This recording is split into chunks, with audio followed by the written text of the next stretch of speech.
welcome to Policing TV and welcome to Oxford, where I'm delighted to be joined by Assistant Chief Constable Katy Barrow-Grint of Thames Valley Police.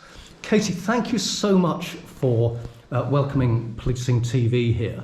And we did, of course, film something in Dubai not long ago where you were nominated for an award. Yes. Tell us a little bit about that. Yeah, that was really exciting. I had a lovely time in Dubai. I was nominated for the Inspirational Female Police Officer Award at the World Policing Summit in Dubai. So I got to go out there and came a runner-up, which was brilliant. Absolutely superb, wonderful event. Delighted to see and to film with you there. Now, here in Oxford, with, it has to be said, a rather traditional, Morse-like backdrop just here. WeCops. We're going to talk about WeCops in this particular segment. Yes. Tell us about WeCops. So WeCops is a bi-weekly chat discussion. So every other week on a Wednesday at 9 p.m. until 10 p.m. we have a chat on social media. So it can be on X, Twitter, and on LinkedIn, where we host a chat on a policing topic, and it could be anything from roads policing, domestic abuse, diversity in policing, recruitment, retention, you name it, we have had a WeCops chat on it.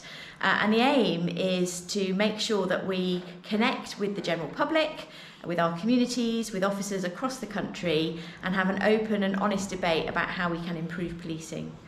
So it's been running for about 8 years. I've been leading the team for about the last 5. It's a very small team. There's 6 of us who do it above and beyond our day jobs, but we do it in order to improve policing generally. So I hadn't realised, actually, that you had been leading it just for 5 years, and that it had started 8 years ago. So were you involved in those first 3 years, or did you come to WeCops after that 3? I was involved a little bit. I didn't know about it first of all, but after a couple of years I started to see it when I started using Twitter more in my professional capacity. And then Superintendent Kev Purcell was leading it, and he was retiring, and he rang me up one day and asked if I would be interested. I'd never met him, but he'd seen from my interactions on social media that I was professional, that I was engaging, that I seemed to want to help improve policing, and he just asked me if I would take over the team, and I was very proud and privileged to be asked, and said yes. So it sounds like WeCops looking to break down barriers between senior officers and rank and file, whether officers, staff, volunteers, also with the general public. Yeah. Initially on social media with Twitter or X, the main platform, and now with the addition of LinkedIn. That's a fair summary then, is it? It is, yes, and it is about those connections across policing. I mean, one of our chats, actually over lockdown, I think it was, had a reach within the hour of over 3 million, so huge reaches, and the policing minister joined in the chat. So there's nowhere else in policing, I think, that you can have a conversation as a frontline police constable or PCSO with the policing minister about the topic that you're discussing, and that's the beauty of WeCops. It opens up policing to everybody, and it's not just for police. We really recommend community members, members of the public, academics to join in. It's about how we together can improve policing. And it's not just about the half hour or so at, from memory, typically 9 p.m. UK time on a Wednesday, every alternate Wednesday, but it's also, there is some pre-reading, there is some summary of the meeting, if I can call it that, that's published on, amongst other places, Policing Insight. That's right. And so it looks to make a difference. It looks to make some constructive change. Yes. Tell us about instances where over that 5 years of your tenure, if you like, that you had perhaps a eureka moment, or that there were elements that others had brought to your attention Yeah. that subsequently have made a difference to policing here in the UK? Yeah, well, I think it happens quite often, actually. So, for example, Chief Constable Rob Carden, who's the lead for response policing, he will do a chat every year in Response Policing Week. He will take the feedback from the comments, from the discussion, and change nationally how we think about response policing as a result. Constable Harrington from Essex is the public order lead nationally.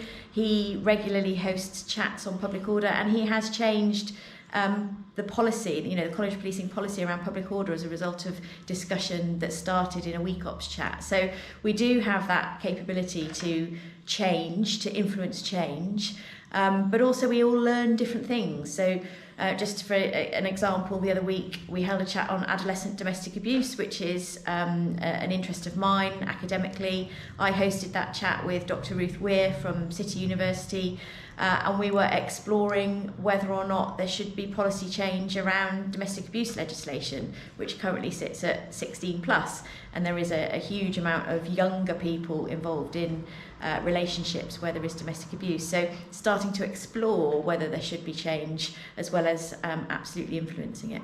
So this is something that senior officers in the UK, so broadly National Police Chiefs Council, will pay attention to and indeed will participate in. One of the things that struck me is the quality, if I can put it that way, of the guests that you're able to invite. There's some real, those at the very top of policing here in the UK, also those in academia who are contributing, and also those that can I describe as enthusiasts, knowledgeable enthusiasts in their particular subject, also invited. Absolutely. It must be quite a challenge, actually, coming up with the topics and the contributors on a fortnightly basis. It's a lot of work for a very, very small team of a mixture of constables, sergeants, inspectors, chief inspectors. But we do get some really big hitters, like you say. Just here in Thames Valley, my chief, Jason Hogg, and my deputy, Ben Snuggs, have both had WeCops chats about areas of business that they lead on nationally. But it's not all about having a national lead hosting a chat. Very often we'll have frontline officers.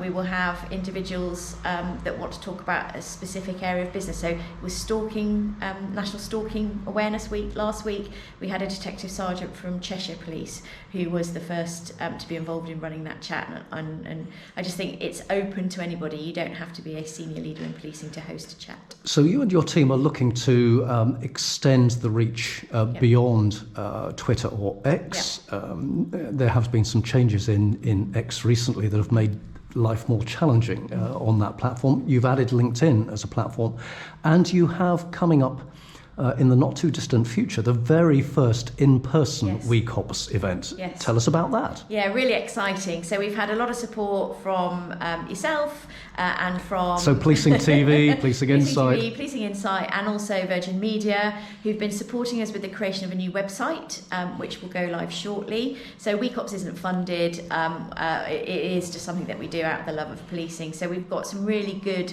support to create a new website, because I'm really conscious that not everybody's on social media. X can sometimes be a bit toxic. LinkedIn does seem to be a bit more professional, but we want to make sure that everybody can access our chats and the learning. So the new website will allow individuals to join our chats specifically from the website. And then in June, we're hosting our first ever conference in London, where we've got some brilliant speakers. Tom Gaymore is our host. We've got Maggie Blythe from the college coming.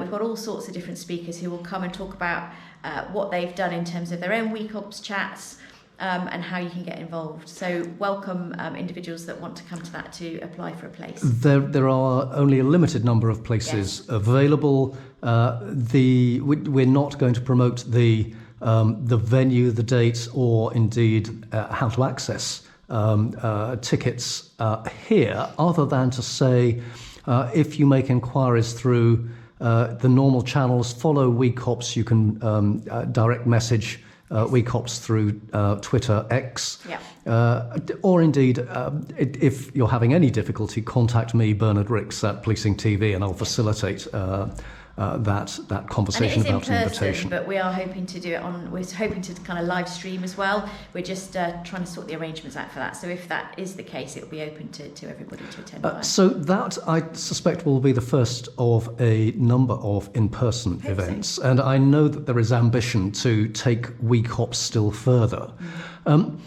Any other key points that you'd like to raise during this segment on WeCops? Or, Katy, have we covered the key elements? I would just say, if you've not looked at WeCops before, if you've not got involved, don't be scared. Have a look. You don't have to engage to start off with. Just see how the chats run. But please do have a think about joining in. And if you want to host a chat because you've got a specialist topic that you're interested in, then get in touch, direct message us, and we'll have a chat with you about what that looks like.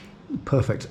Katy, ACC Katy Barrow-Grint of Thames Valley Police, thank you so much for welcoming Policing TV to Oxford.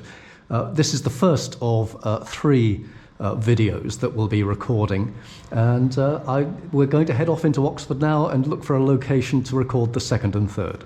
Lovely. Katy, thank you very much. Thanks, Bernard.